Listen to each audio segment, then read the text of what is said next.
né? Porque a própria fluidez, né, dessas diferentes concepções derivadas, decalcadas, né, da noção de doença, né, transtorno, síndrome, por exemplo, né, sofrimento, né, sofrimento psíquico, sofrimento mental, sofrimento psicossocial, sofrimento ético-político, por exemplo,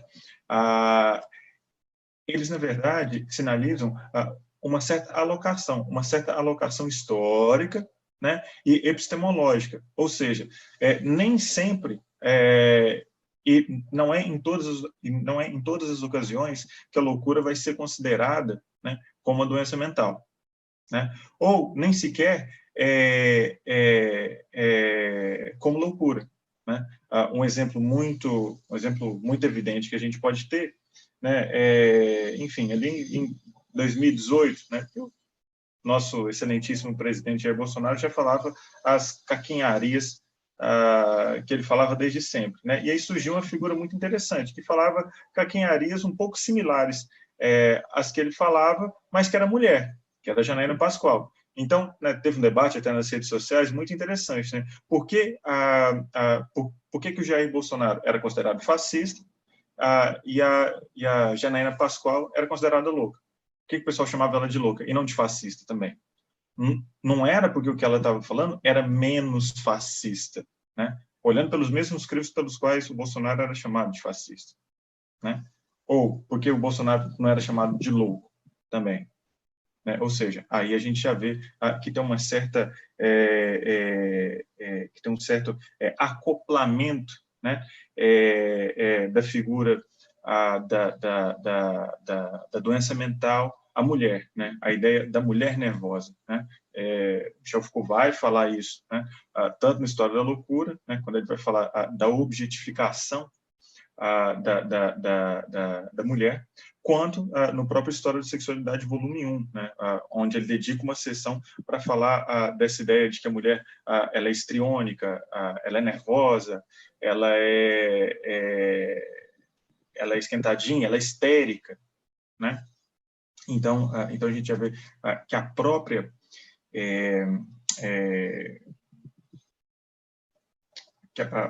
que a própria noção de doença ela já é muito mais específica do que a própria noção de loucura, que abarca algo um pouco mais amplo, que para o que nos interessa, especialmente nesse momento aqui, vai ser mais interessante. E vai ser mais interessante como uma espécie de guia, né? Como uma espécie de bússola ético-política para a gente problematizar as nossas práticas. Tá bem? Por quê? Porque a gente vai ver, de hoje até o final do nosso curso, a gente vai ver que tudo aquilo que recai à alçada do louco, né, acaba ficando como aquilo que é legitimamente expurgado, excluído da nossa própria do nosso próprio campo de reconhecimento, ou seja, aquilo com o qual eu entendo que tem os mesmos direitos, as mesmas necessidades, ou necessidades análogas às que eu tenho, tá bem? Então, por isso que a gente está falando de uma certa problematização ético-política da loucura, né? Ou seja, trazer a loucura para tensionar o campo da saúde mental. É isso que a gente está fazendo, né? Pessoal, então, né, eu acho que vocês já devem ter visto aí um pouco essa figura ali do Renascimento holandês, né? Um pintor que a gente vai passar por algumas pinturas dele hoje aqui, né? Até passei um videozinho para vocês lá, que é o Hieronymus Bosch, né? Então, alguns colegas chegam a considerar essa pintura como uma espécie, é um recorte, né? O quadro ele é um pouco maior, mas alguns colegas chegam a considerar essa pintura como uma espécie de precursor, né, do campo da psiquiatria, do campo da saúde mental, de 400, 500 anos depois disso daí, né? Lembrando que isso daí é em torno do ano 1490, 1510. Né? Então, mais de 500 anos atrás. Essa pintura tem mais de 500 anos. E vocês podem descrever vocês podem descrever o que vocês estão vendo nessa figura, por favor?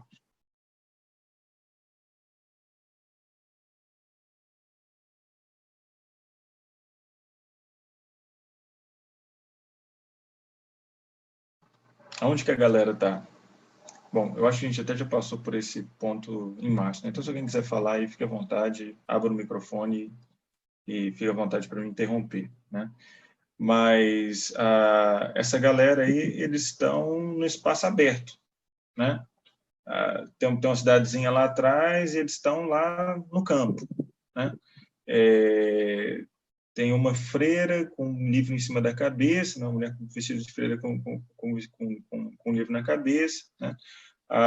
Tem um rapaz, o nome desse quadro é A Extração da Pedra da Loucura, né? Ou seja, né, a ideia de que a loucura ela é unicausal, né? E é um quadro moralista, satírico, né? Ele é muito irônico, né? O Hieronymus Bosch ele olha para essa ideia de que a loucura está concentrada em uma pedra dentro da cabeça de alguém de modo muito irônico, né? Por quê? Porque a concepção de loucura presente ali, né,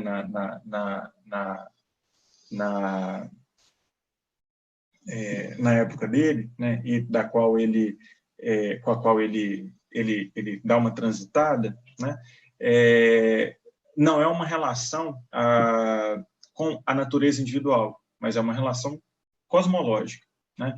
Então, o quadro chama A Extração da Pedra da Loucura, mas se a gente for olhar bem, não é uma pedra que está sendo extraída, a pedra é uma flor, né? E aí a gente poderia perguntar, né? Olha, está extraindo uma flor, né? Tá extraindo o encanto, né? Porque quando a gente tem essa extração, a gente vê que a figura do cara que está sendo curado da loucura, vamos assim dizer, né? Não é uma expressão assim de regozijo, né? Ele não está aliviado, ele não está com a expressão de quem está sendo curado, né? Está com a expressão mais ali, talvez, né, de quem está ficando meio bocó, né? Professor, Oi. essa extração da pedra da loucura pode ser referenciada à lobotomia? Sim, de alguma maneira, assim, né, é fácil para a gente hoje fazer essa referência, né? Na época, né, 500 anos atrás, certamente a gente não teria o desenvolvimento anatomopatológico, que era até um pouco do que a gente estava falando na aula passada, né? Porque a anatomopatologia, ali do final do século XVIII, ou seja, né, a anatomopatologia moderna, é ela que vai ser mãe da noção de função, que, por sua vez, vai dar fundamento à própria ideia de vida, né? E a partir da ideia de função é que a gente consegue atribuir. Falou, olha, né, se eu der uma pancada, né, na testa de alguém e essa pancada for no lugar certo, essa pessoa perde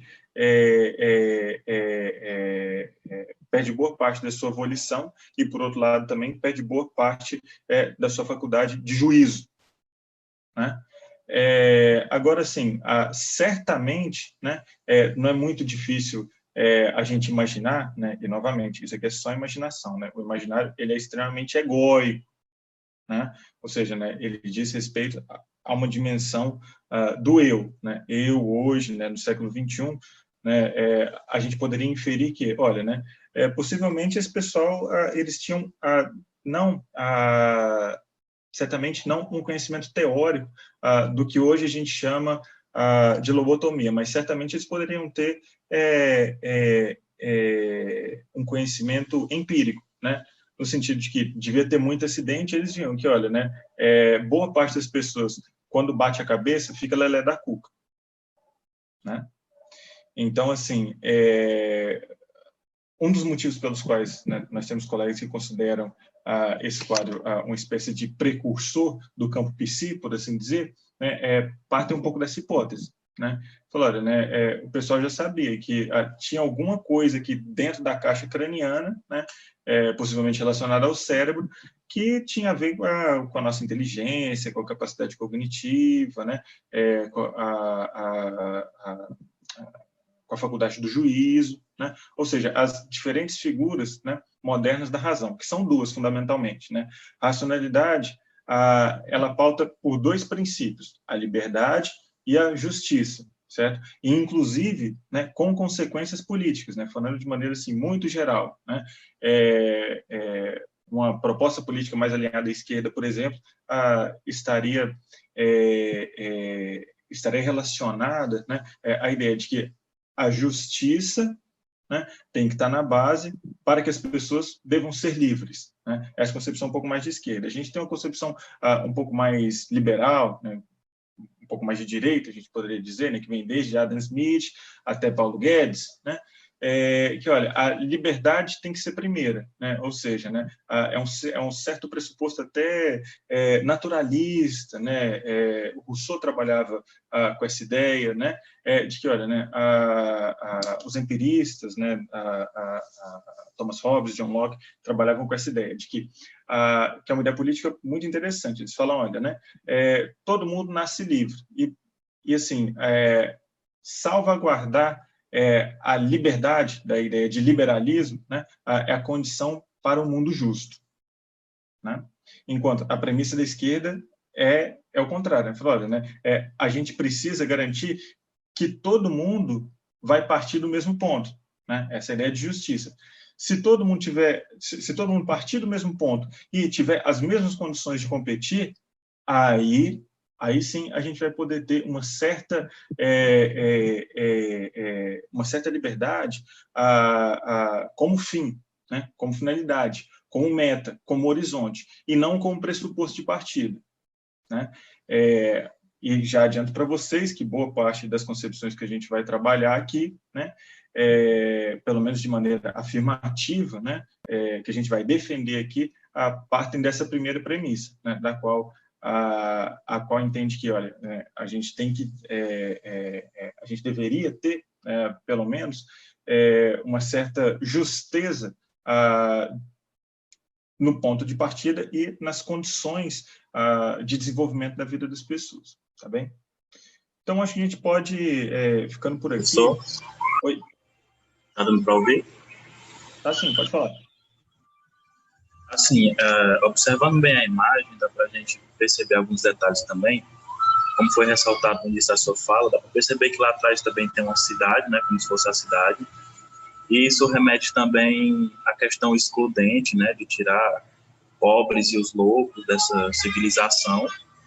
E outra coisa que eu achei interessante é que durante o texto tem uma parte que fala que o homem racional, ele delibera ao médico a função de tratar a loucura, de cuidar da loucura. E nessa imagem eu achei interessante porque é como se fosse alguns dos âmbitos da sociedade, vamos supor o clero, a realeza e a classe trabalhista, lidando com a função da loucura, né, de retirar essa, digamos assim, o que disse é anatômico. E é interessante porque já dá para perceber que não está sendo deliberado ao psiquiatra ainda essa função de lidar com a loucura, né?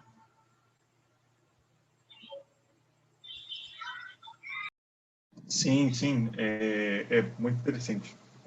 Acho que foi o Michael que colocou, né? Bom, primeiro de tudo, né, se a gente pensar nessa época, né, o tipo de urbanização são os feudos, né? Então, sem dúvida alguma, você ter gente doida dentro do feudo é um problema para todo mundo, né? Você ter maluco dentro do feudo, né? Por quê? Né? Quais são as figuras da loucura trágica? Né, da experiência trágica da loucura. É o bobo da corte, né? Hamlet, né? Por um lado, né? O Shakespeare ele vai estar no século seguinte, né? Mas a genialidade da obra dele é que ele consegue fazer aparecer essa dimensão trágica da loucura, né? O Rei Lear, Ricardo III, Hamlet, né? Então, assim, nas obras do Shakespeare, se você não tem certeza, você fica pelo menos com a pulga muito atrás da orelha, se não é o louco que está certo, se não é o louco, aquele que detém a verdade, né? Então, nessa época aí, né, do século XIV, né, até o século XVI, até o começo do século XVI, né, é que a gente vai ter uma multiplicação dos místicos, né? De gente que vai ser canonizada. Então, assim, o que é o místico? O místico é aquela pessoa que tem contato direto com outro plano, né, que não passa pelas instituições. E nessa época aí, evidentemente, a gente não tinha nenhum psiquiatra, né? Então, a gente tem ali, né, as figuras de poder acessível, né? Porque nobre ou estava, né, governando o feudo, ou então estava guerreando, ou então estava fazendo orgia, né? Então estava curtindo a vida, né? O nobre não ia se preocupar com os problemas citadinos, né? Com os problemas das pessoas que vivem na cidade, né? Então a gente tem a figura do cirurgião, né? E o cirurgião, ele é um cara muito simplório, que a gente pode ver pelas próprias roupas dele, né? Essa roupa aí é roupa, né, desse cara que está fazendo a cirurgia, é aquela roupa tipo de tecido saco de batata, né? Esse cara, ele está com funil na cabeça, né? Esse é o chapéu dos tolos, né? Ou seja, né, isso indica uma certa ironia muito grande, né? O paciente, por assim dizer, né, ele está amarrado e tem um nó gigante ali nas costas dele, né? A gente vê que ele está amarrado na cadeira, né? Então, aí a gente consegue ver uma certa diferenciação que é muito estranho para nós hoje em dia, né? Quando a gente pensa que os primeiros cirurgiões, isso daí até o século XX, pelo menos, os primeiros cirurgiões, eles não eram médicos, né? O médico era um cara letrado, era um cara que tinha contato com as humanidades, né? O médico estava muito mais próximo de uma certa antropologia filosófica, não confundam ela com antropologia etnográfica, né? Do que da biologia, por assim dizer, do que da fisiologia, né? Isso daí até era moderna e, sobretudo, até o século XX, quando a gente pôde ter esterilização, quando a gente pôde ter, com a revolução bacteriana de Koch e Pasteur, né? Então a gente tem uma série de, então a gente tem uma série de transformações que indicam para a gente que esse era um trabalho sujo, né? Que esse é um trabalho de açougueiro, tá bem? E, de toda maneira, a loucura, ela está excluída da cidade, mas ela está em campo aberto, né? Como o Michael colocou aí de maneira muito importante. Então, assim, a loucura está em um espaço aberto, né? Muito diferente. Pode passar o slide aí, Cássio. Muito diferente, né? Do tipo de tratamento medicalizado moderno que a gente tem, né? Como a gente pode ver aí, né, enfim, em qualquer instituição, lamentavelmente, não só nos manicômios formais mesmo, mas essa é uma dificuldade que a gente tem hoje em dia, né?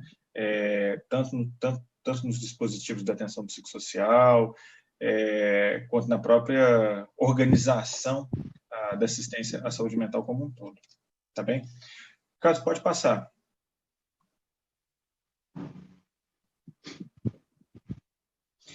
Então, então a gente vai ter uma certa caracterização da loucura, né?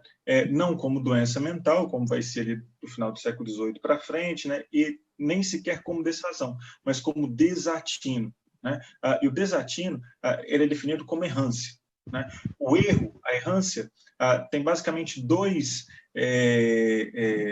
significados básicos, né? Um que é equivocar-se, ou seja, você está equivocado, né, com relação à sua própria razão, à sua própria racionalidade, né? E um outro relativo a vagar, né? Essa experiência devagar, né? Daí que vem a ideia de vagabundo, daí que vem a ideia de andarilho, né? Divagante, né? Mas há uma certa experiência, que é a experiência do desatino, que é uma experiência sem rumo, né? Então, a experiência trágica da loucura, né? E lembrando que o Foucault ele vai ser muito perspicaz ao cunhar esses conceitos, né? Porque ele vai falar de uma experiência trágica com uma consciência crítica, né? Frente a uma consciência crítica. E lembrando que são duas linhas que correm em paralelo, né? E, sem dúvida alguma, a consciência crítica da loucura tentando solapar, tentando abocanhar, tentando silenciar essa experiência trágica da loucura, a qual acaba sendo relegada cada vez mais e mais e mais para o esoterismo e para o campo das artes, né? Que é onde a nossa cultura permite uma certa relação com o fora, né? Uma certa relação com aquilo que é com aquilo que é com aquilo que é alheio, né? Naquilo com o qual ela não se reconhece, né? Por exemplo, né? Se consome muito filme de violência, né? Se consome muita arte, né? Sobre uma série de sobre incesto, sobre parricídio, sobre uma série de questões as quais a gente não tolera, a gente não aceita na nossa cultura, né? Mas que, no âmbito artístico, elas são aceitas, né? Então, essa experiência trágica, ela pulsa no interior, ela acaba sendo enclausurada, né? Um pouco aí nesse campo artístico, quando a arte não sucumbe à decoração, aos meios de consumo estilo Netflix, né? Depois a gente pode até trocar essa ideia sobre o modo de produção artística pornográfico da Netflix, né? Então, essa figurinha aí, né? Eu não sei se tem alguém que joga tarô, se tiver alguém aí que quiser falar um pouco para a gente, fique à vontade, né? É a figura 0 do tarô de Marcélia. E a figura 0, né? Eu não sei se vocês lembram, não sei se vocês são muito jovens para ter tirado aquela brincadeira que pelo menos lá em Minas chamava para Interamericano, né? Mas aí todo mundo colocava um número e aí vocês contavam em roda. Vocês sabem qual que é essa brincadeira, né? Mas ele sempre tinha lá, né? O infeliz contava 0, e 0 era Deus, né? Então contava 0, 1, né? 0, 1, 2, 3, 4, 5, né? Então, assim, é curioso que no tarô, a primeira carta é o louco, né? O Joker, né? É o Coringa, né? É o Fool, é o bobo da corte, né? E atentem bem a essa figura, né? Por que o tarô começa com ela? Ele está carregando ali a trouxinha dele, né? Ele está em movimento, está andando, está com um cajado para andar, né? Tem um cachorro ali, né? De companhia, né? Na perna dele. Esse daí está até com o bumbum bem desenhado, né? Que não é uma parte do corpo masculino que se mostre, né? Se você pegar as representações do corpo masculino, né? Pré-século XVII, né? O homem nunca tem bunda, né? Isso não é só uma coisa para hoje, né? Mas por quê? Né? Porque a experiência trágica da loucura, ela reaviva essa certa dimensão proibida, obscura, secreta, né? E que faz parte da própria cultura, ou seja, que faz parte do próprio cosmos, né? Da própria organização do mundo, ou seja, a loucura está no mundo, né? Ela está no mundo e ela faz a sua presença no mundo, né? Ela faz obra no mundo, né? E o louco, assim como nas peças do Shakespeare, né? Ele é portador de uma visão valiosa, né? Ele é portador de uma interpretação muito valiosa, precisamente porque ele está nas fronteiras, né? Sabe aquela coisa que o Ariano Suassuna fala? Olha, ao redor do buraco tudo é beira, né? Então, assim, o louco desatinado, né? O desatinado, né? O louco da experiência trágica, né? É aquele que é reconhecido, que é visto, que habita, né? Que exerce, né? Esse poder do lugar de quem habita a beira, né? A beira ao redor do buraco, né? Buraco o qual a gente só pode projetar, né? Mas que a gente não pode chegar lá, né? Uma figura que a gente vai uma figura que a gente vai estudar mais para frente, que é a Anísia da Silveira, vocês já devem ter ouvido falar dela, né? Ela falava uma coisa muito interessante, né? Quando perguntavam para ela sobre o trabalho dela, ela falava assim, que eu pesquiso o abismo, mas eu só posso chegar até a beirada dele, né? Que é o máximo que a gente consegue chegar, né? E o desatinado, ele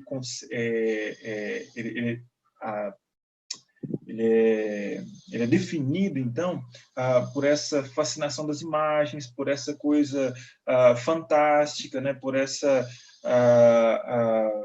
dimensão fantástica, por assim dizer, né? Que acaba sendo portadora de uma verdade talvez inacessível para nós, né? Homens comuns, né? Para nós, pessoas comuns, né?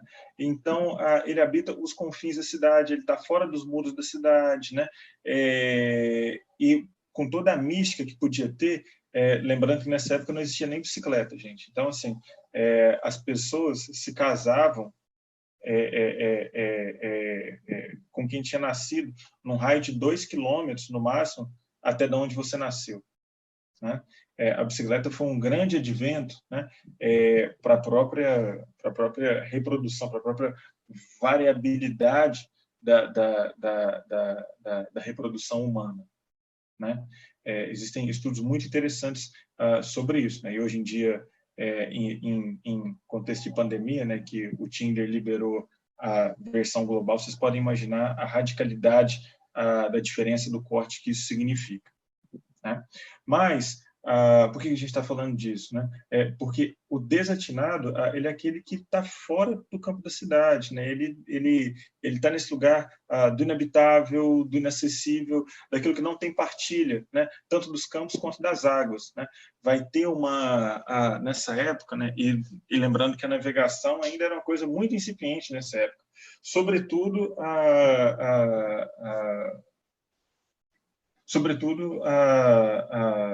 nos países não mediterrâneos, né?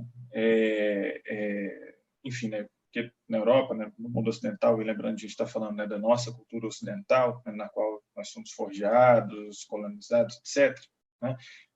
Mas na Europa, essa época, tinha só a escola de Sagres, em Portugal, e a galera veneziana, assim, né?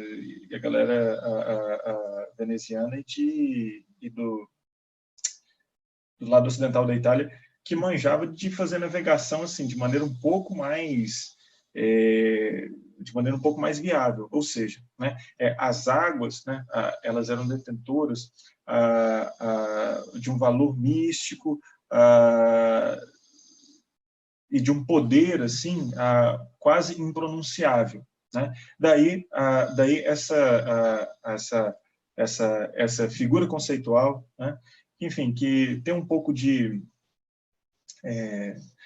controvérsia se elas existiram mesmo, se existiu mais de uma, ou se, na verdade, ela só existia enquanto figura na imaginação da época, mas do barquinho de maluco, né? Da nau dos loucos, né? A nau dos loucos seria um resultado espontâneo da exclusão e dessa segregação daquilo que é sem fundamento, né? Lembrando que experiência trágica, né? O trágico, né? O trágico não pode ser confundido, gente, né? O trágico enquanto conceito literário que o Foucault incorpora a essa leitura do desatino, não pode ser confundido com aquilo que no senso comum a gente entende do trágico como algo incontornavelmente ruim, né? Então, tiro ruim. O trágico é algo incontornável, né? A experiência trágica, ela diz respeito, né, a uma ausência de fundamento. Se você não tem fundamento, se você não tem solo, se você não tem aonde pisar, você não tem como mudar aquilo, né, que está diante de você. Você não tem como mudar o seu próprio destino, o seu próprio itinerário. Você não tem como mudar o seu percurso de vida, né? E é essa dimensão trágica, né, que está no poema Moral, né, do Brandt, por exemplo, né, que chama Das Narrenschift, né, que chama A Nau dos Loucos, que é o nome do primeiro capítulo do livro História da Loucura, né? Então, a Nave dos Loucos, ela foi pintada, ela foi cantada na forma de poema moralista, ela está em uma série de documentos, né, oficiais e oficiosos da época, e ela sinaliza essa espécie de exílio ritual dos loucos, né? Daqueles que são prisioneiros da partida, né? Então, a gente teve a colega que falou aí mais cedo, né? Não lembro se foi a Vitória, se foi a Carolina, que falava, olha, né? Aquela loucura é aquilo que não tem mais jeito, né? Pode passar o slide aí, Carlos. A loucura é aquilo que não tem mais jeito. A loucura, quando a pessoa enlouqueceu, ela enlouqueceu para sempre e mais, né? Ela não quer voltar, né? E o Michel Foucault ele vai retomar uma parte da literatura da época, né? Aí do século XV, século XVI, que é uma passagem muito interessante, né? Que ele vai falar que, olha, né? As pessoas eram atiradas desse barco e partiam talvez para nunca mais voltar, né? Porque a nau dos loucos, pelo menos a nau dos loucos histórica, né? Partindo da hipótese que ela realmente existiu, né? Ela era um navio que ficava ali nos rios da Renânia, né? E o rio só desce, né? O rio tem sentido único. Então, assim, é partir para nunca mais voltar, né? Então, assim, dentre aqueles que partem, né? Tem aqueles que desejam nunca mais voltar, né? Então, essa experiência do desatino, essa experiência da luxúria, essa experiência que vai ser, então, no contexto do cristianismo, muito relacionada aos 7 pecados capitais, né? Que é a experiência de perdição, né? Quais são os 7 pecados capitais? Ira, luxúria, gula, né? Ou seja, eles são pecados de perdição, né? E eles foram inventados aí na era medieval, gente, né? A gente acha que a Bíblia é uma coisa que sempre existiu, né? Do mesmo jeito, não, né? Inclusive, a figura da Virgem, por exemplo, né? Maria, mãe de Jesus, não era virgem simplesmente porque não existia o conceito, nem a palavra virgem no hebraico antigo, né? A virgindade é uma virtude, é tida como uma virtude, né? É tida como um atributo valoroso, né? A partir da Idade Média pós-romana, né? Então, os 7 pecados capitais, eles foram retrabalhados por uma série de encíclicas, né, que diziam dessa vida reclusa, né? E na vida reclusa, diferentemente da vida nômade, né, você acaba tendo uma série de, sobretudo nas classes mais abastadas, que são aquelas prioritariamente cristianizadas, você tem uma série de facilidades que podem acabar decaindo em uma espécie de perdição. Como a gente pode ver nesse outro quadro do Hieronymus Bosch, né, chamado precisamente A Nau dos Loucos. Então, até vou tomar uma água aí e convido os colegas aí a descreverem um pouco aí do que vocês veem aí. Eu coloquei até um detalhe desse quadro aí. O que vocês veem nesse quadro aí? Parece uma chopada? Parece uma festa universitária? Um churrasco universitário? Né? Tem um cara gorfando ali, tem uma galera brincando com a comida, né? Um prato de linguiça fria. O que está rolando aí?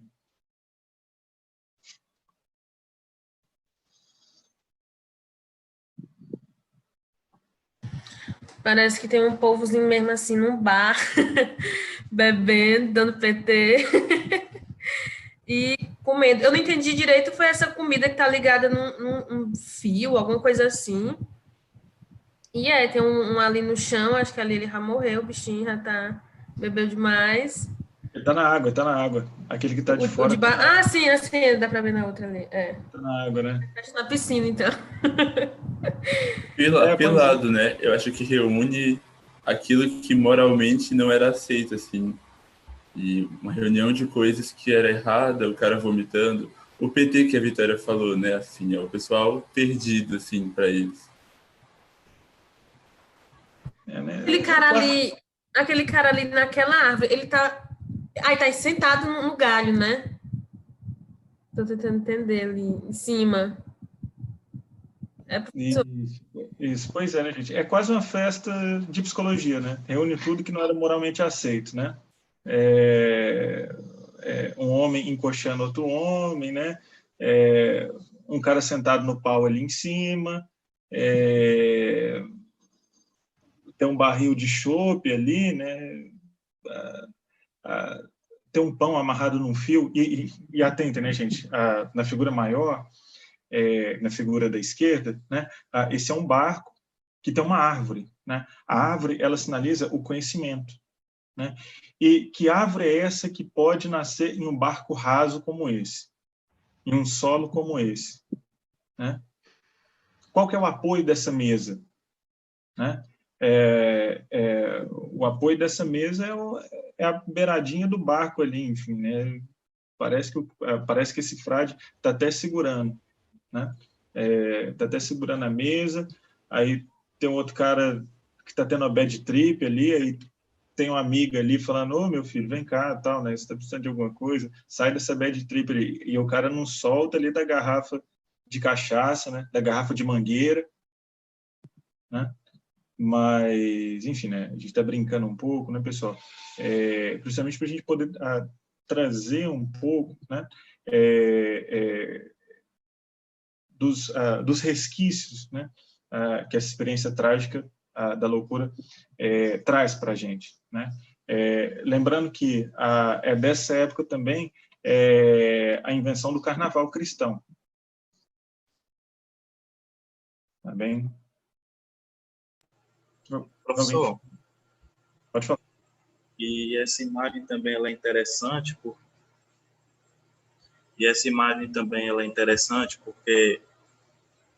como os meninos disseram, né, e o senhor também disse, eles estão fazendo tudo aquilo que não era imposto pela sociedade, né? E se assemelha também porque o louco, ele era dito nessa época, né, como aquele que fugia dos limites do que era imposto à sua moral, né, do que saía desse padrão moral. E o mais interessante ainda, aquele que não se arrependia. Isso, né? E lembrando, né, gente, que o arrependimento vai ser uma figura crucial, né? O arrependimento vai ser uma figura fundamental do modo com qual o mundo é organizado na época, né? A ideia dos 7 pecados, dos 7 pecados capitais, vem precisamente para isso, né? Eu falo, olha, né? Do que você tem que se arrepender, né? Se vocês pegarem lá o vídeo que eu até mandei para vocês, né? Na tábua lá, né? Que é uma mesa dos 7 pecados capitais lá do Bosch, né? E aí o comentador até pergunta, que tem uma mulher se olhando no espelho, né? E ele se pergunta, falou, né? Será que ela não está vendo que é um demônio que está segurando o espelho? E mais, né? Como que é esse demônio, né? Ele é uma mistura de cachorro com negro, né? Nesse quadro especificamente, não aparece o negro, né? Mas a ideia da mistura das raças vai comparecer na pintura do Bosch de maneira muito presente, né? No sentido que ela indica certa algo que é dessa ordem do que é estranho, mas acontece, né? Lembrando que, né, as pessoas se acasalavam, né, as pessoas casavam, né? Não tinha casamento na época, né, mas as pessoas acasalavam, as pessoas tinham relações com quem tinha nascido no máximo a 2 quilômetros um do outro, né? Então, a ideia de uma relação interracial, aquilo que hoje a gente chama de uma relação interracial, era uma coisa assim assombrosa, né? Mas se via que tinha jeito, que dava certo, né? E é tido como uma coisa que faz parte da ordem do mundo, né? Assim como o carnaval, assim como a chopada de psicologia, né? Ou seja, é um espaço ritual, é um espaço protegido, por assim dizer, né? Espaço reservado, melhor dizendo, não protegido. Protegido tomara que seja, né? Mas é um espaço reservado, é um espaço ritual para o fora de si, né? Você sair de si, né? Então, esse aspecto é muito importante, né? Que vai sinalizar essa dimensão de trânsito da experiência trágica da loucura, do desatino, né? O desatino, ele diz respeito ao trânsito. Se a gente pegar lá tanta figura da extração da pedra da loucura, que está fora dos muros da cidade, mas não está confinada, se a gente pegar a figura do tarô, né? A figura do Joker, do Coringa, a nau dos loucos, né? Que está sempre em movimento. Pode passar o slide, Cássio. E aí separei alguns outros detalhes aí das pinturas do Bosch, né? Esse quadro mais à direita se chama As Tentações de Santo Antônio, né? Que é um quadro que influenciou muita gente, foi repintado várias vezes depois. Salvador Dalí tem uma versão muito famosa desse quadro, né? E a gente tem ali o santo, né? Com as suas tentações, né? E ele está sozinho, e ele não parece exatamente muito tentado não, né, gente? O que vocês veem aí nessas figuras?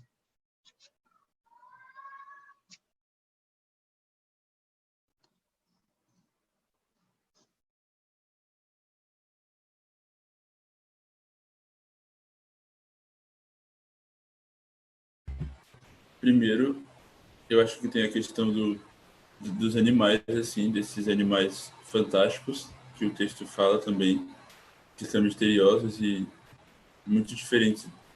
E diferente daquilo que é comum, é a questão do mistério, que eu acho que o texto fala bastante sobre esses animais em relação com a loucura, assim, dessa coisa fantástica, que tem uma natureza secreta e que é desordeiro, porque foge muito daquele padrão. A gente tem aí um animal que eu sei lá o que é esse peixe ali em cima, enorme, vestido com uma coisa exótica. E ele aparenta estar comendo outro peixe. Sim, né? O tema do canibalismo, né? Mas até pela própria expressão do peixe, isso daí parece uma coisa super, super tranquila, né? Canibalismo é uma coisa tranquila, né? A galera tá viajando na cacunda de um peixe, nas costas de um peixe, e eles estão lá sossegados. Fala, galera, isso aí, ó, como se tivesse numa pop com 3 pessoas aqui no Piauí, coisa mais normal do mundo, né? Na verdade, não é só 3 pessoas, na verdade, aqui no Piauí, para ser normal mesmo, é 4 e um recém-nascido, né? Mas essa galera em cima do peixe aí, né? A pop da Samara, a galera não perdoa, né? Eu Mas as fotografias dos clipes de alguns trends que tem, não sei se vocês já tiveram a experiência de dar uma olhada, mas lembra muito, principalmente a questão dos animais, desse inusitado, desse inesperado, meio aquela ideia do desatino mesmo, que o senhor apresentou pra gente mais um pouco. Isso se remete também a isso. Gente, eu tive uma ideia, vou só jogar aqui. Ele colocou peixe, né? Animais assim aquáticos na imagem. Será se isso está relacionado com emoção? E tem uma ovelha do lado dele, ele tá meio triste. O que será que essa ovelha quer dizer? Uma ovelha branca? parece que ela está escondidinha ali, né? Sim. Parece que ela está se escondendo dele também, né? Muito curioso. Assim, e peixe fora d'água, né? Peixe numa boa fora d'água, né? Ou seja, a ideia que as coisas estão fora do lugar, né? Tem um peixe fora d'água que está vestindo uma espécie de calça de louva-a-Deus com algum réptil e tem um castelo em cima, né? Ou seja, né? As coisas fora do lugar, né? Fala, galera, né? As coisas estão fora do lugar, as coisas são fora do lugar, né? O Bosch, para quem viu lá os vídeos, né? O Bosch era de uma cidadezinha que era um polo comercial dos Países Baixos, né? Lembrando que nessa época aí, os Países Baixos era meio que o epicentro do mundo, né? Assim, gente de tudo quanto é lugar, comércio, os caras eram metidos a a invadir São Luís, a invadir Recife, tentaram invadir o Rio de Janeiro, enfim, eles tinham microcolônias em todo canto do mundo no qual eles conseguiam chegar. E mais, como que eles conseguiam fazer isso, né? Sobretudo porque eles se aliavam aos indígenas, né? Aos ameríndios, né? Aqueles que tinham relação com a terra. E eles se aliavam no sentido, inclusive, de deixar a gente para ensinar a língua, para aprender a língua, para aprender cultura, para fazer todo tipo de intercâmbio cultural, né? Então, assim, né, arriscando aqui uma interpretação de boteco, né, muito feita pelos historiadores da arte, inclusive, né, o Bosch ele não sabia, né, ele era um cara que a pintura dele coloca em questão os destinos dessa humanidade, né, essa humanidade assim que está cada vez mais misturada, né, se vocês pegarem o tríptico dele mais famoso, né, o Jardim das Delícias, né, tem até lá nos vídeos que eu mandei para vocês, podem dar uma olhada depois. Eu não coloquei aqui porque ele é muito grande e aí fica difícil até de selecionar as coisas, mas tem tudo lá, mistura de raça com bicho e tudo, e tem uma certa narrativa, né? Tipo Adão e Eva, o Jardim das Delícias e depois o inferno musical, né? Essa ideia de que inferno é um concerto do Barões da Pisadinha, né? Com cerveja na faixa, né? E que as pessoas adoram, né? A gente se deleita nesse tipo de inferno, evidentemente, né? Pode passar o slide, Cássio. Professor, Oi.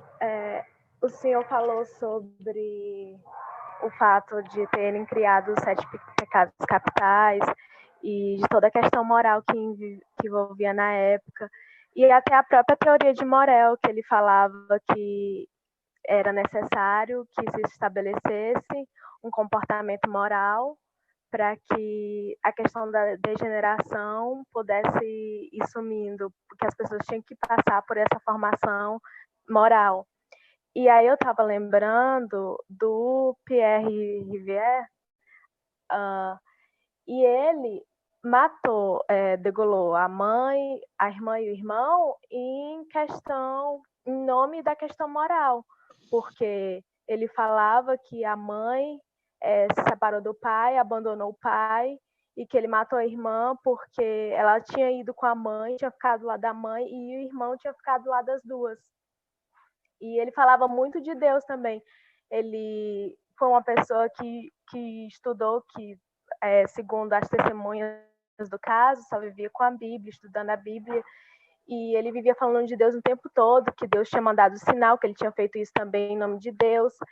E aí eu fico, sabe, porque é confuso.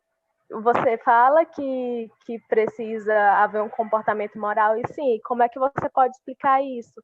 É a mesma questão do Kreplin, ele descobrir, ele falar que as grandes cidades produziam um efeito sobre as pessoas, um efeito adoecedor, mas logo em seguida ele excluir todo o efeito social e usar disso apenas para falar que manifestava um gene que ia ser responsável pela degeneração.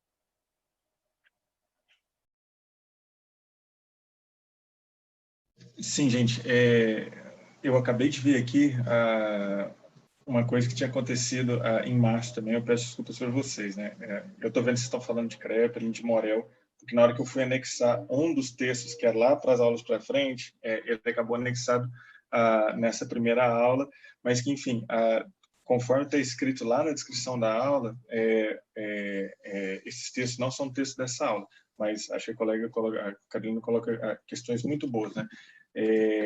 Eu vou tentar respondê-las de maneira rápida, porque a gente vai voltar a elas, tá bem?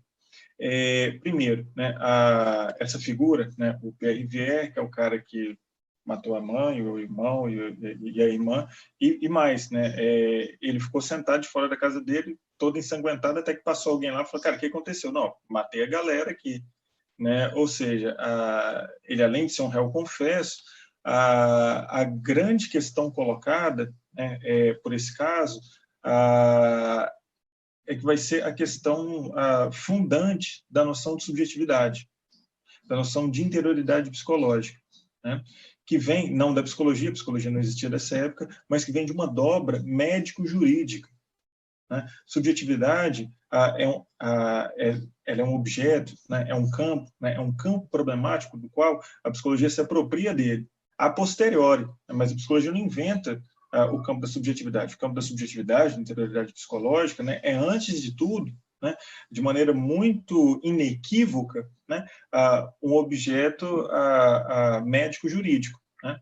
Que isso daí vem lá, né, no final do século XVIII, começo do século XIX, quando, né, frente a um criminoso como o Pierre Rivière, ou seja, um cara que cometeu um crime no qual ele não tem nenhum ganho.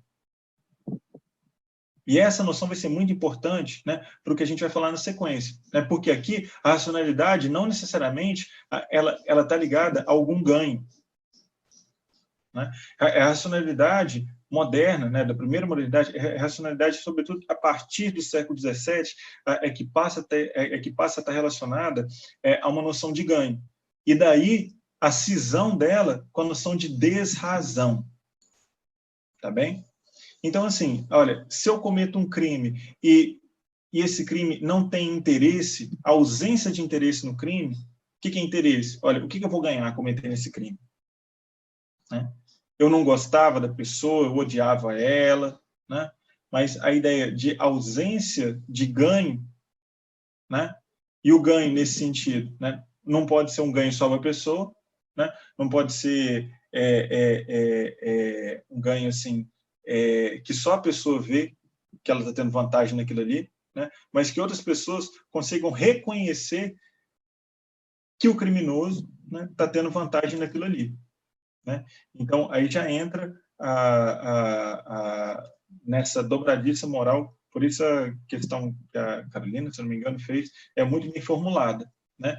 Porque a moralidade a qual o Morel vai se referir não é a moralidade individual, não é a moralidade lá do cara doidão. O que é o doidão? Né? Se a gente pegar o Pierre Rivière, né? Ele é um místico. Né? Ele é um cara que entende que, olha, né, eu não passo pela instituição de reconhecimento social, público, né, político, que é a igreja, mas eu tenho contato direto com Deus. Eu tenho contato direto com Deus, logo eu posso agir em nome de uma certa moralidade divina, que é a minha moralidade, que certamente pode, inclusive, ser a moralidade que as outras pessoas não reconheçam. Observem que a forma com a qual eu estou construindo esse problema, como a gente constrói um problema? A gente pauta formas de ler esse problema e formas de intervir nele. Ela é altamente individualizante. E para essa época aqui não existe indivíduo. Olha essa pintura do Bruegel. Não existe indivíduo aí. Mesmo quando ele vai pintar as tentações de Santo Antônio, né, não é o indivíduo, né, que está em questão ali. São as tentações. Né? Não existe indivíduo nessa época, gente. Não existe sujeito individual. Aliás, existe só um, é o rei. É o rei, é o soberano. Né? As pinturas não são assinadas. Elas não têm nome de pessoa, a menos que essa pessoa seja um nobre muito importante. A massa, a gleba, os plebeus não têm nome, não têm individualidade. Eles são massa. Eles são uma extensão da vontade do soberano. Eles são uma extensão do corpo do soberano. Daí a teoria política da época, né? Hobbes, Maquiavel, entender, né? Pressupor a noção de coerência do corpo social. E todo problema, né? Que o Maquiavel vai colocar para o príncipe é de como manter essa coerência. Tá bem? Então, assim, o problema que o Morel coloca já é um problema demasiadamente moderno, demasiadamente do século XIX. Né? Ele parte da noção que, olha, né, tratar os indivíduos de maneira individual através do tratamento moral, da moralização individual, não dá certo. Logo, a gente tem que ampliar a psiquiatria. Né? Ampliar a psiquiatria e também, né, ao invés de deixar a psiquiatria somente com a pós-venção, fazer prevenção. O que é a prevenção? É moralizar não só indivíduos, mas moralizar as massas. Né? As massas, né, que não são extensão de um poder soberano, mas que são objeto né, de uma série de micropoderes, de poderes capilares. Está um pouquinho com o médico, um pouquinho com a polícia, um pouquinho com o professor, etc. Né? É outra forma de organizar o problema. Tá bem? Radicalmente distinta, né, dessa que a gente pode ver nas pinturas do Bosch, do Bruegel, por exemplo. Né? Nessa pintura aí, né, e eu tô carregando de imagens essa parte, gente, né, é porque vai ser um pouco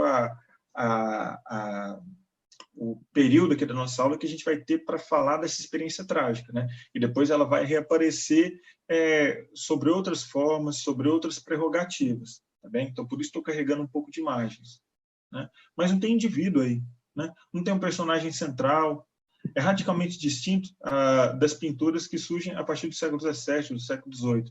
Pode passar o slide aí, Cássio.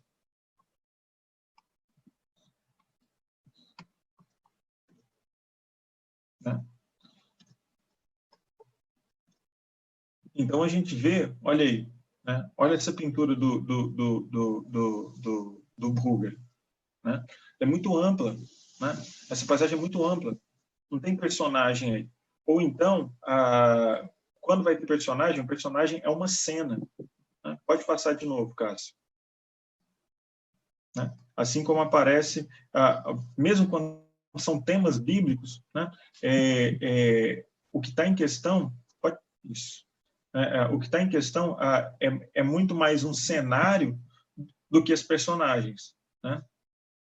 Como nessa pintura do Bruegel da Torre de Babel, ou como nessa outra do Albert Dürer, que são os 4 cavaleiros do Apocalipse. Né? Então a gente vê movimento, né? A gente vê uma série de de questões que não estão colocadas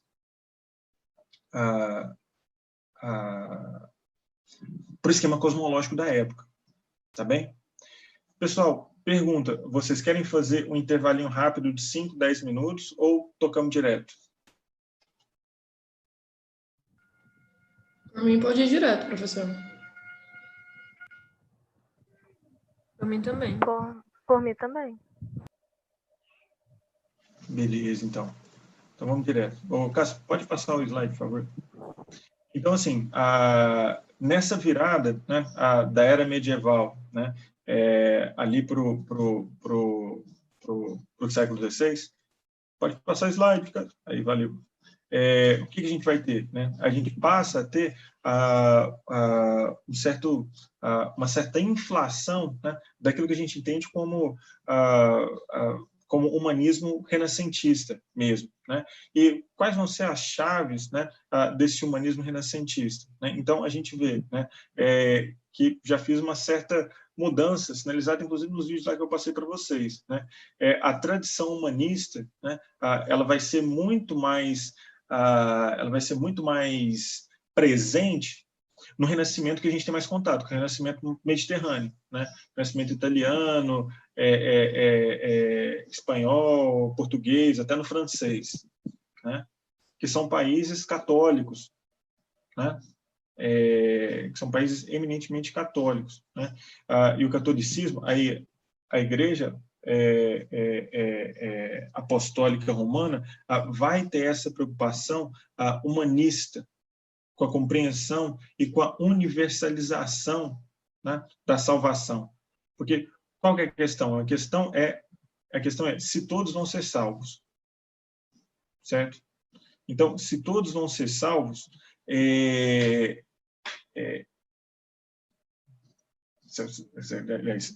eu tomo essa questão, se todas as pessoas podem ser universalmente salvas, né, salvas perante Deus, né, a questão para o conhecimento secular que começa a se desenvolver não é de Deus, mas é do homem. Né? É o homem no lugar de Deus, né, que vai ser o grande tema da modernidade. Por isso essa época foi batizada de renascimento. Né? Primeiro que está renascendo. Né? O que está renascendo? Né? Supostamente, uma certa cultura que floresceu lá entre a Grécia e a Roma Antiga, né? O que é um caô, né? Como se como se a tá tudo certo aí, Cassim? Como se a Idade Média fosse, enfim, não tivesse tido conhecimento nela.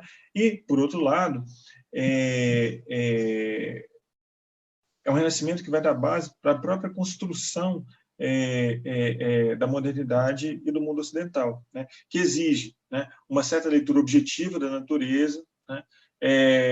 Que vai dizer, então, de uma certa disciplina do espírito, né? Desse caráter operatório das relações entre, né, o sujeito, né, entre o humano, né, e o mundo, a natureza, e os outros objetos, e que vai ser caracterizado, então, sobretudo,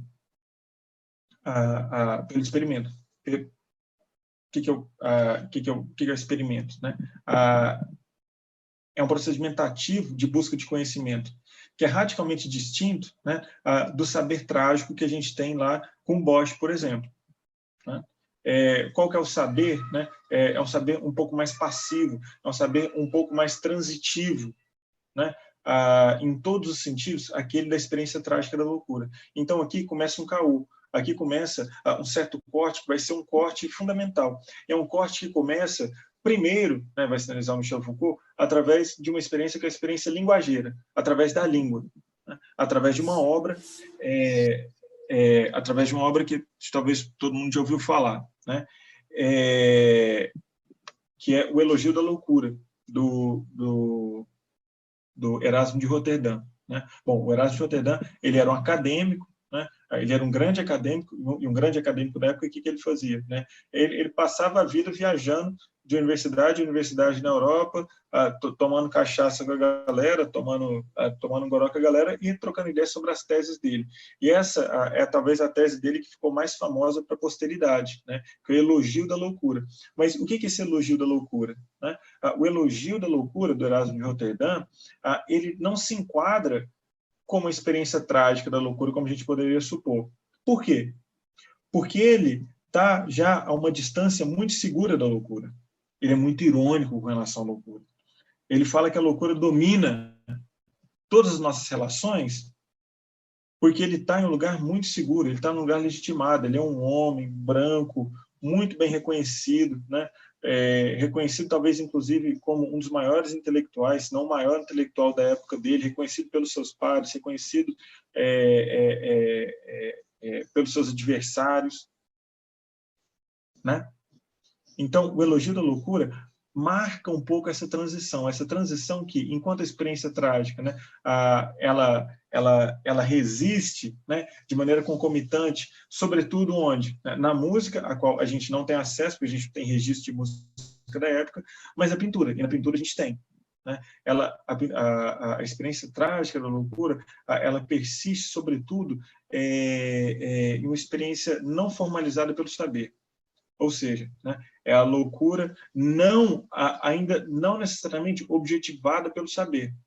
Porque a loucura objetivada pelo saber, a loucura,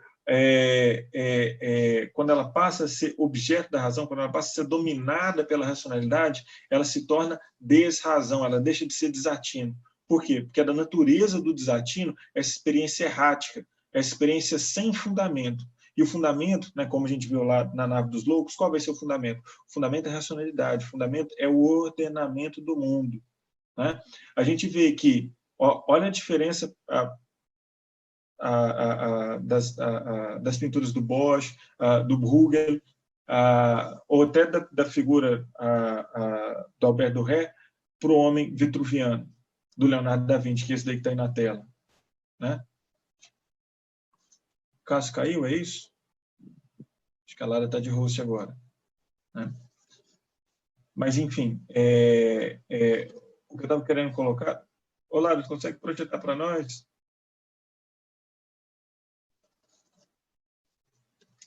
O que eu estava querendo colocar, gente, é que, por um lado, né, a gente tem uma experiência sem fundamento, experiência derisória, uma experiência muito ligada à paixão das imagens, né, e, por outra, a gente vai ter uma experiência de fundamento, né, uma experiência de fundamento que é dada, sobretudo, em um corte. Qual que é esse corte? né? O corte vai ser a objetificação, a objetivação, o domínio, em última instância, o silenciamento da experiência trágica da loucura pela consciência crítica da razão. Ou seja, né, a gente tem uma racionalidade que vai buscar, então, solapar esse aspecto ambíguo, polissêmico, esse aspecto, como se diz, apaixonado, esse aspecto errático, esse saber obscuro, esse saber proibido da loucura. Vai buscar empurrar ele para debaixo do tapete, cada vez mais e mais e mais. Saiu a apresentação para vocês aí também, gente? Ou só para mim? Só para eu saber. Saiu. Saiu, sim. Eu acho beleza. que não começado, eu acho que a internet tem que cair. Beleza, então, tranquilo.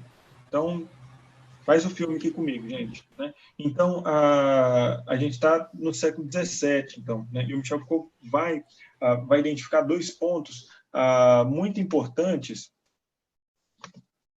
O Michel Foucault ele vai identificar, então, dois pontos assim, muito importantes de corte.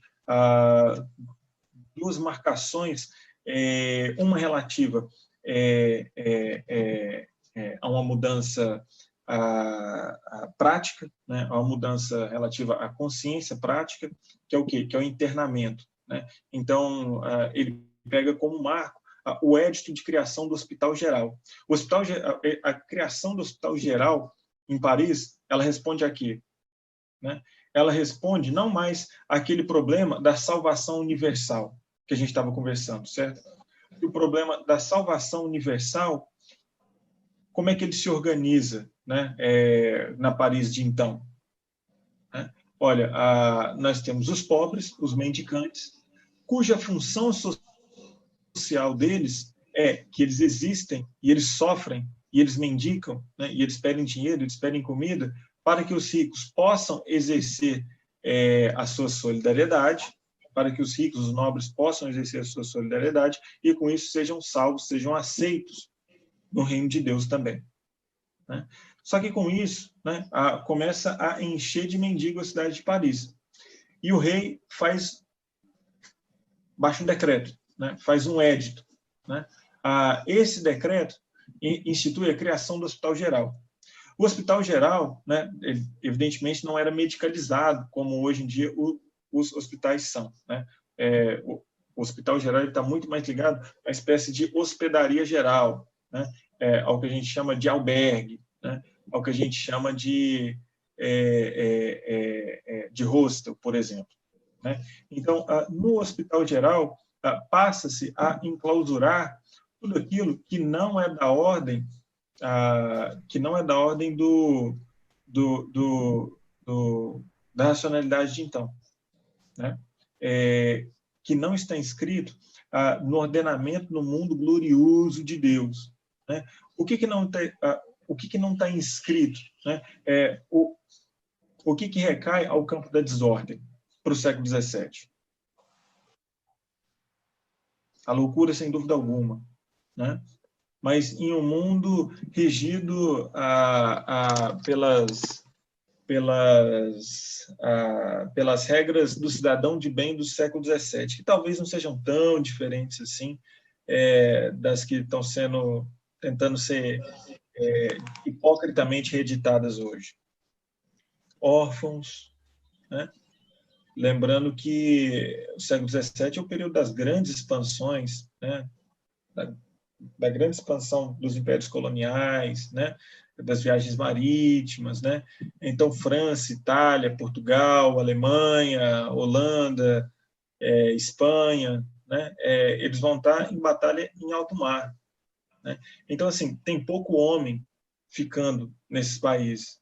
Se tem pouco homem, significa que tem muita viúva, tem muita mulher abandonada, que tem muito órfão, tem muito velho, que não tem quem cuidar deles, os doentes venéreos. Para onde vão os doentes venéreos? Não existe assistência social, não existe asilo de velho, não existe escola pública, não existe albergue.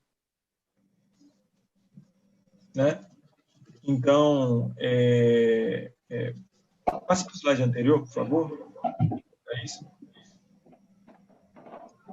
Então, assim, todo esse âmbito, né, gente, a racionalidade instrumental é o que está no cerne, né, é o que dá fundamento, é o que dá base para a instituição do Hospital Geral.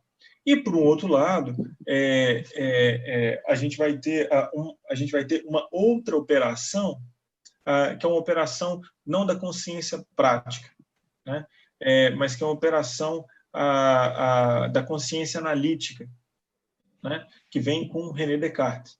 Né? Descartes vai falar, olha, né, eu penso, logo eu existo. Né? E qual que é o fundamento da minha existência? É o meu pensamento. Porque uma coisa real não pode ter vindo de uma outra coisa que não é real. Logo, se o meu pensamento é real, se eu consigo pegar ele, né, eu existo, porque fui eu que fiz esse pensamento. E, em última instância, o que garante que eu estou pensando adequadamente? Ou seja, que o meu pensamento pode ser considerado como real, como verdadeiro. Em última instância, o que garante que eu estou pensando adequadamente é Deus. Né? Porque a racionalidade, o pensamento do século XVII vai ter fundamentalmente três inimigos. Né? Um é o gênio maligno, ou seja, se eu sou assolado por um gênio maligno, né? Se eu sou possuído por um demônio, né? Se eu sou acossado pelo capeta, né? E assim por diante, isso significa que meu pensamento ele pode ir por caminhos os quais eles não sejam adequados, claros e bem definidos, né? como diria o Descartes. O segundo inimigo da racionalidade é o sonho. Né? Por quê? O sonho ele leva a um lugar no qual a racionalidade ela acaba sendo enganada. Né? O sonho é um lugar derrisório. Né? E, por último, e não menos importante, qual que é o terceiro inimigo da razão? A loucura. Por quê? A loucura é aquilo que me impede de pensar adequadamente. E o que é pensar adequadamente? É estabelecer relações de distinção entre eu e o objeto. Né? Entre essa racionalidade instrumentalizada, né, que define aquilo que é da ordem da minha razão, por isso racionalismo, ou seja, né, o fundamento, né, é a racionalidade, o fundamento da realidade, né, o que propicia, o que confere realidade ao mundo é a minha razão. Né? Essa é a maneira com a qual Descartes, Leibniz, Spinoza colocam o problema, os filósofos racionalistas. Né? Por outro lado, a gente vai ter uma outra vertente, né? que é a vertente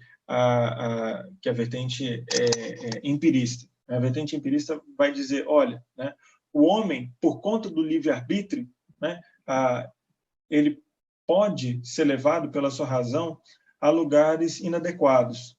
Porém, contudo, o resto do mundo, que não é humanidade, logo que não tem livre-arbítrio, né, foi criado por Deus e não tem esse elemento complicador que é o livre-arbítrio. Logo, a realidade está nos objetos. A realidade, né, o valor da realidade é medido pela adequação do meu saber à coisa em si. Né? Então, essas são as duas formas que o século XVII encontra, né, de colocar o problema da realidade do mundo, que vai ser a base para a razão instrumental, para a razão instrumentalizada. Né? Ou seja, esses são, sujeito-objeto, são os fundamentos da observação da realidade e de alcance da verdade do mundo. Tá bem? O que vocês veem aí nesse quadro, que acho que vocês viram até o filme, né? A Moça do Brinco de Pérola. Olha o título do quadro. Né? Para quem viu o filme aí, que até com a Scarlett Johansson, né?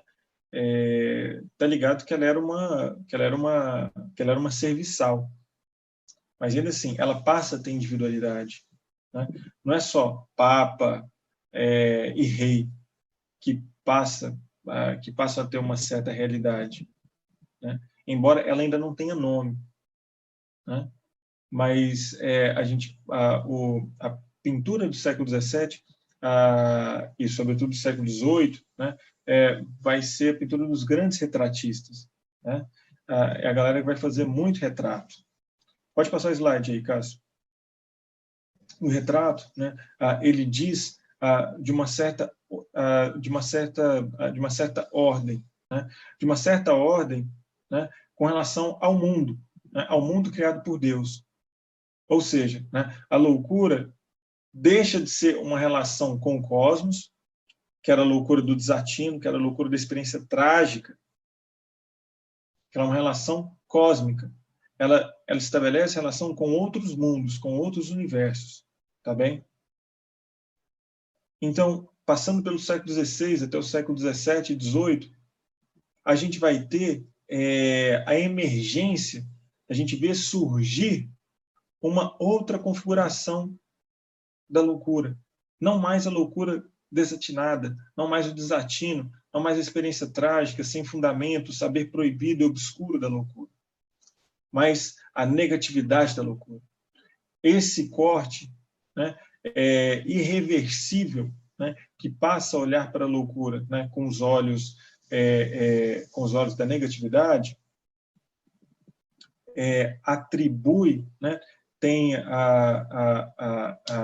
pelo menos 3 pontos fundamentais de interseção. Ele se manifesta em pelo menos 3 dimensões de maneira muito evidente para a gente, né? Essa exclusão social e política, né, do louco, que faz do louco, né, um mal, né, logo ele é perigoso, que faz do louco um marginal, né, e a marginalidade ela é incutida de sujeira, de mau cheiro, né, que faz da loucura, então, que faz da desrazão algo próximo à morte, né? Ou seja, a loucura, enquanto desrazão, a desrazão passa a ocupar o lugar que era da lepra, né? A lepra, a peste negra, sinalizavam o contato, né, o nosso contato com a morte, né, a aproximação possível que teríamos com a morte, tá bem?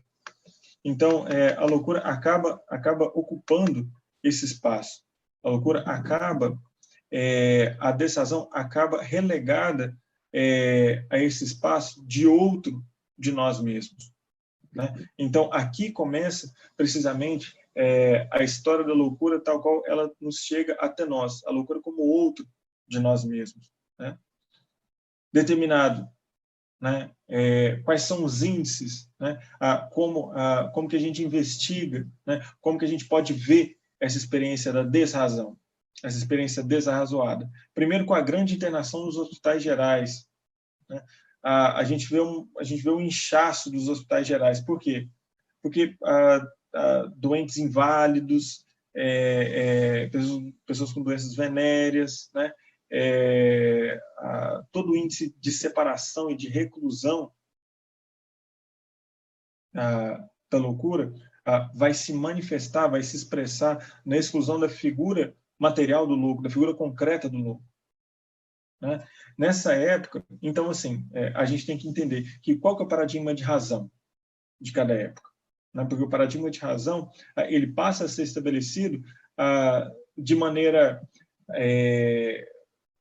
contrastante. Racionalidade ela passa a ser definida como contraste da loucura, né? E por isso a história da loucura é muito importante, né, para a nossa própria racionalidade. E a racionalidade da época, né, do século XVII, né, era uma racionalidade, sobretudo, classificatória, né, taxonômica, né, conhecer, dar nome e organizar, né, e sistematizar, né, dentro de um sistema de conhecimento, né?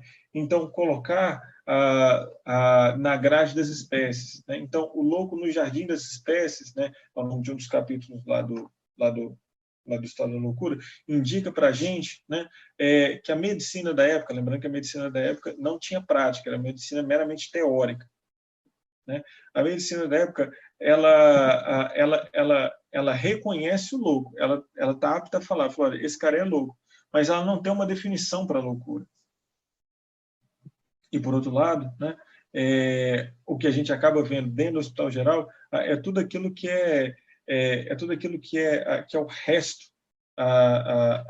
da sociedade, né? Os blasfemadores, os infiéis, os criminosos, tudo aquilo que incorpora desordem. Ou seja, a loucura da desrazão, a loucura desarrazoada vai se confundir com a desordem. Desordem frente a quê? Frente ao mundo ordenado, natural de Deus. A gente estava falando da questão da mistura das raças, que lá nos quadros do Bosch pode aparecer. Aqui vocês não vão ver aparecer mistura de raças. A mistura, né, de raças, de espécies, né, do homem com os outros animais, ela não vai aparecer senão para sinalizar o âmbito da desrazão. Ou seja, ela vai aparecer necessariamente com uma leitura moralizante. A desrazão estabelece uma divisão ética incontornável entre a nossa cultura e aquilo que ela não reconhece. E o que ela não reconhece? Pode passar o slide aí, Cássio. Aí a gente está vendo algumas pinturas do Francisco Goya, né? Essa primeira aí tá falando, é uma pintura que se chama Os Canibais, né? O canibalismo vai ser um grande mito, né? Não das populações ameríndias, mas das populações ocidentais, dos europeus, né? Os homens que comem outros homens. Então, vocês podem descrever aí o que vocês estão vendo nessas imagens, nessas pinturas aí que tem de 2 a 3 séculos de diferença para aquelas pinturas do Bosch, do Bruegel, que a gente estava conversando anteriormente.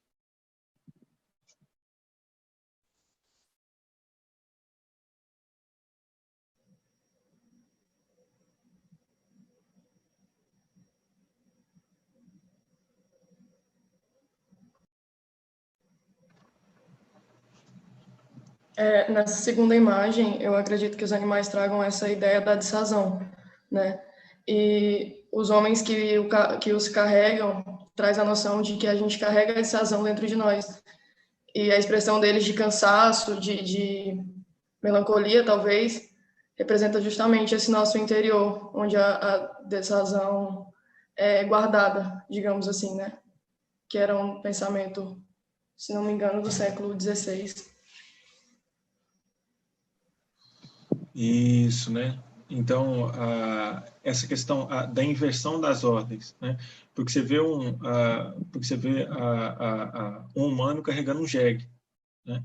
Eu não sei vocês, mas sei lá, quando a gente vai na Pedral, quando a gente vai nas praias aqui, de vez em quando até dá vontade de carregar um jumentinho, especialmente quando eles são filhotinhos, que eles são fofinhos, né?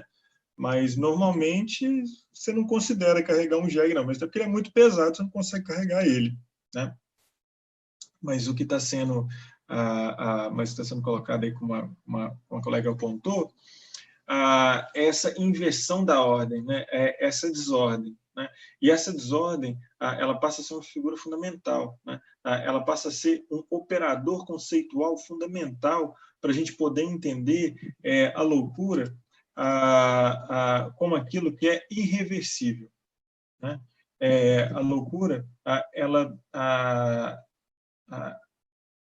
submetida a essa divisão ética entre razão e desrazão, ela se confunde com aquilo que as colegas estavam falando lá no começo da aula, né? A loucura como aquilo que não tem mais jeito, né? A loucura que é aquele que deseja se perder para sempre, né? A loucura como algo incurável, como aquilo que não tem volta, em última instância, a loucura culpada.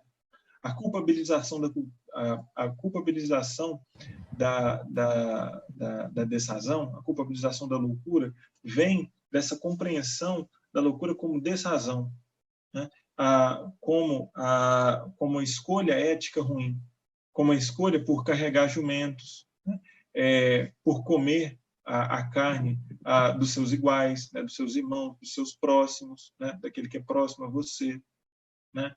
Ou seja, essa é uma divisão ética fundamental, e da qual não tem volta, que é radicalmente diferente, né? Olha a expressão no rosto desses rapazes que estão carregando os jumentos, né? Se atentem, né?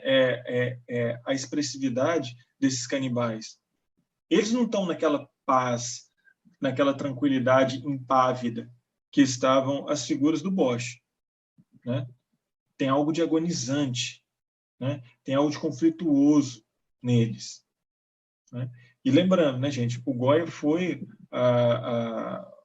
Goya, antes do Velázquez, foi o grande pintor da corte espanhola, né?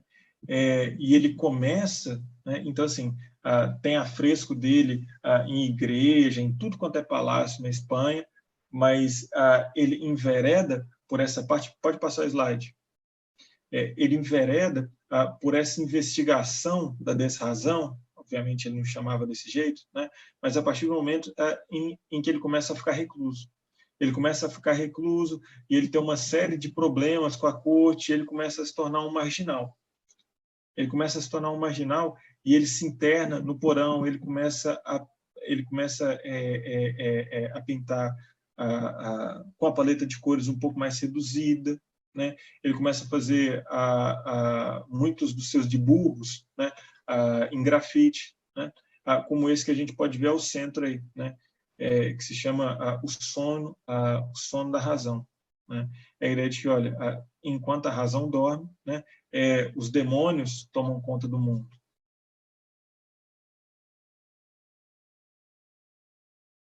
Esse primeiro quadro é Urano devorando seus filhos, né? Então, pela própria expressão de terror, né? A gente vê um gigante frente a uma cidade. Então, o tema da desordem, o tema do terror está muito presente, né? Que é diferente. Pode dizer. Professor, e tipo, nessa época, você vê nas obras, como você estava falando, desânimo, terror, melancolia, mas eu não sei nessa época se já era assim, creio eu que sim, mas o ritual de canibalismo realizado por povos era geralmente uma celebração, né?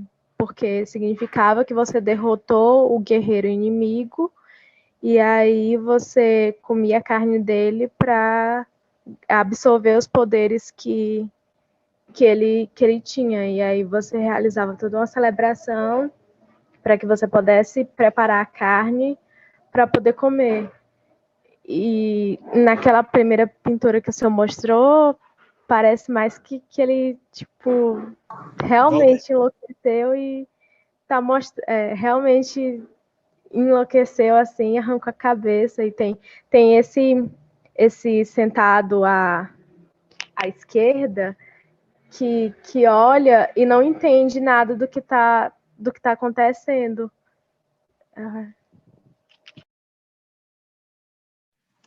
Sim, sem dúvida alguma. Bom, primeiro de tudo que a gente não vai falar aqui do ritual antropofágico, né? A gente não vai falar, né? Adoraria estar em outro momento, a gente pode até trocar ideias sobre isso, né?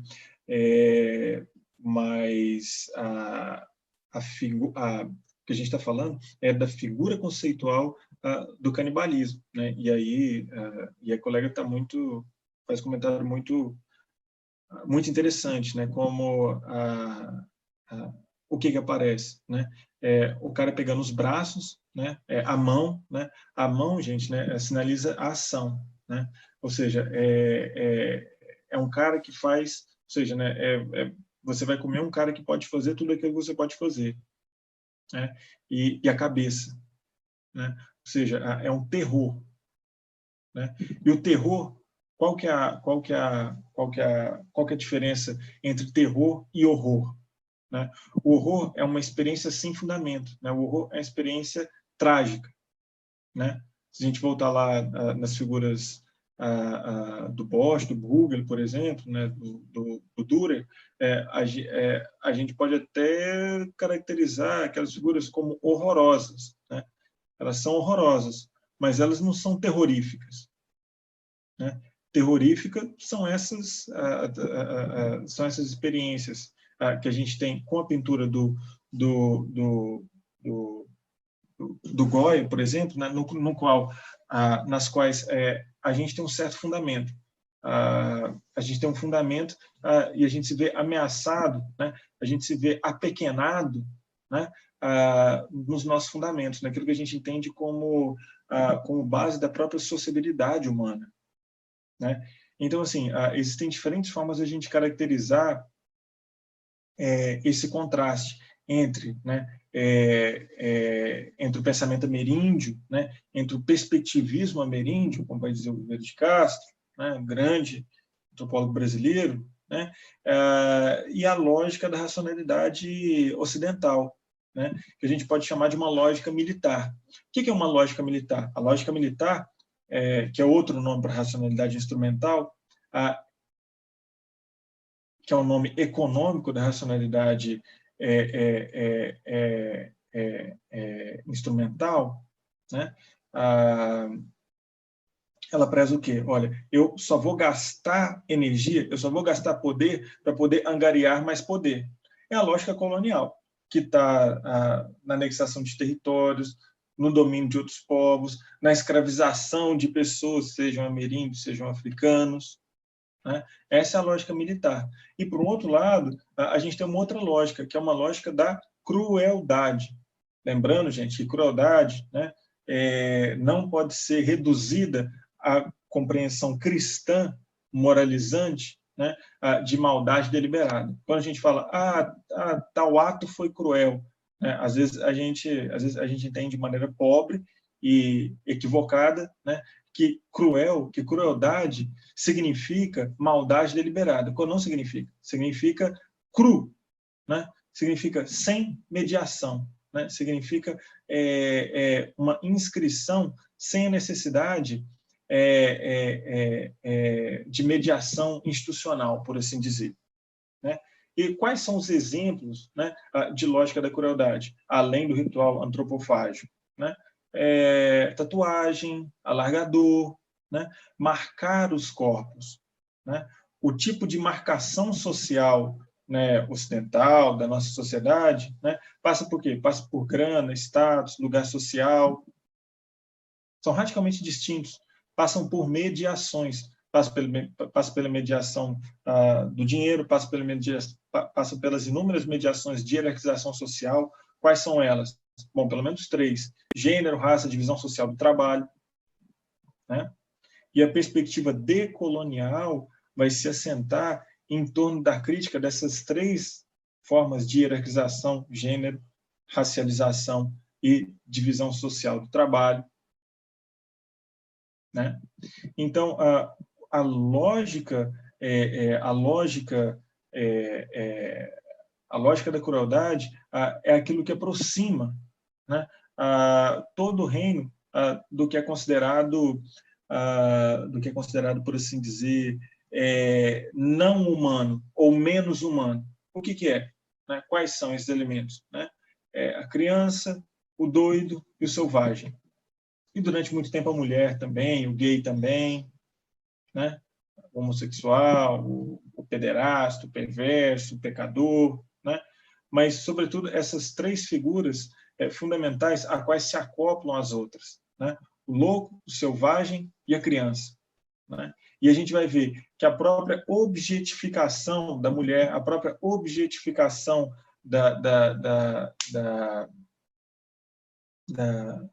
do homossexual vai se acoplar aos valores fundamentais dessas 3 figuras, que são as 3 figuras fundamentalmente colonizadas pela nossa racionalidade: louco, a criança e o selvagem, né? Se a gente levar a termo, né, eu estava vendo aí que tem uma colega, né, mais de uma, na verdade, que está cuidando de criança, né? Se a gente levar a termo, né, a gente levar um pouco a sério a radicalidade do nosso pensamento, não é muito difícil a gente entender que as crianças são presos políticos na nossa sociedade, né? a gente submete elas a uma série de instituições, linguagem, família, etc., né? As crianças são presos políticos, né? Um estatuto, né, não tão diferente se a gente olhar com honestidade o estatuto problemático de loucos e selvagens, até hoje, né? Então, assim, né, só para finalizar, que na semana que vem,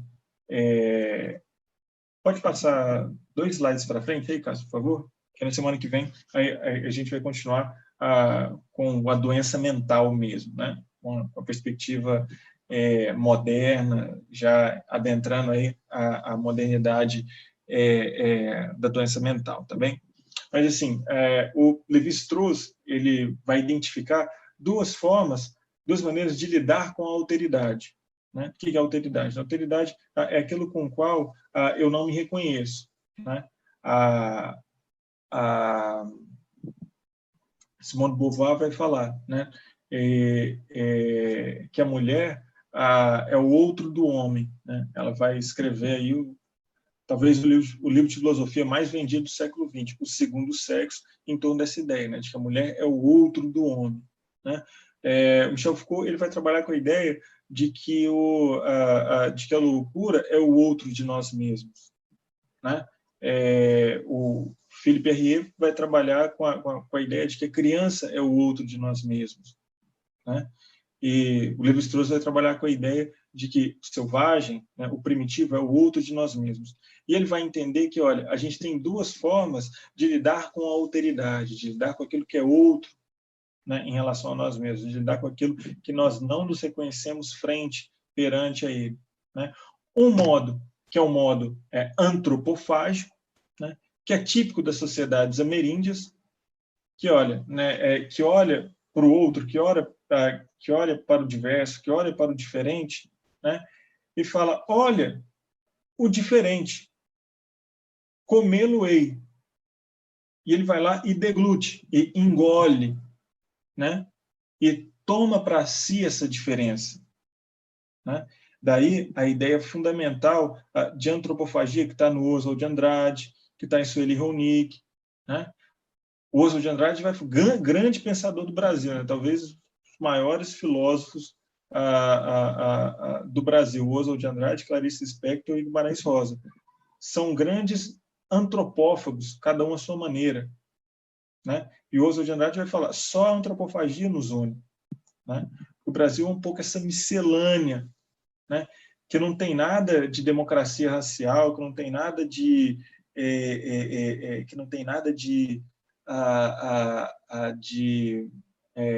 de relações romantizadas, né? Mas que é muito cruel, né? É crua, né? As relações que nos fundam enquanto povo, né?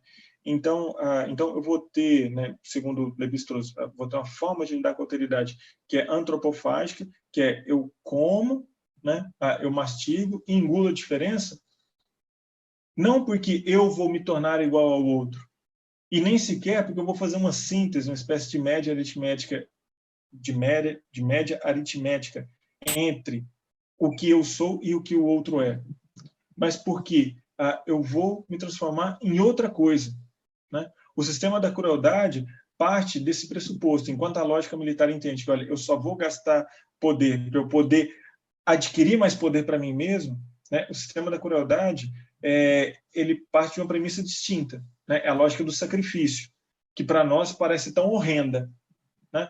Mas o que é o sacrifício? Por que botar um alargador? Para que torar a língua, né, daquele tamanho?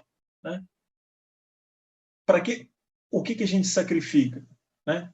Víveres, carne de bicho, pedras preciosas, crianças, mulheres virgens aptas à reprodução, guerreiros. Por que a gente sacrifica coisas que são valiosas para nós mesmos? Né? A oferenda, por exemplo, né, das religiões aí de matriz afro-brasileira, né? O que é oferenda? Né? É um sistema sacrificial. Porque a lógica intrínseca, a lógica de fundo é que, olha, eu tenho que empregar uma certa quantidade de força no mundo para o mundo continuar girando, né? Sem a necessidade de que esse poder se reverta necessária imediatamente a mim mesmo. Ou seja, não é uma concepção cosmopolítica de racionalidade reflexiva, né? Mas ela é muito mais trágica, ela é muito mais cruel. E, por outro lado, né, o Lévi-Strauss vai falar, e aqui já finalizo hoje com vocês, né?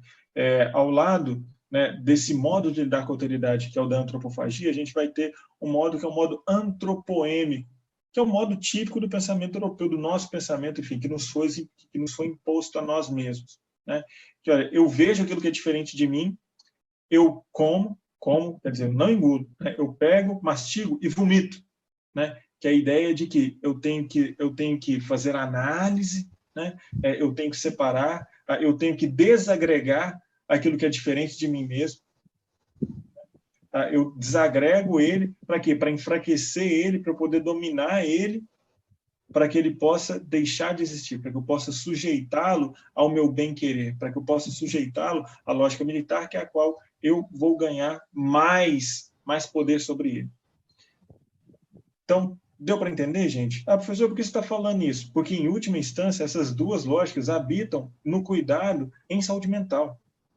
Familiares, não raros usuários também, sobretudo profissionais de saúde, operam muito nessa dinâmica, né? Muitas vezes a gente só quer que o maluco cala a boca, a gente só quer que ele não dá trabalho, a gente só quer que ele faça aquilo que a gente está mandando, a gente só quer que ele não dê problema. Então a gente precisa estar muito atento, né, ao caráter ético-político, né, não só dos nossos desejos, mas das nossas leituras de realidade, de situações, de casos, e, sobretudo, das nossas intervenções. Pessoal, vamos ficando por aqui hoje. Alguém tem alguma questão, alguma pergunta? O pessoal que está gravando aí pode parar de gravar.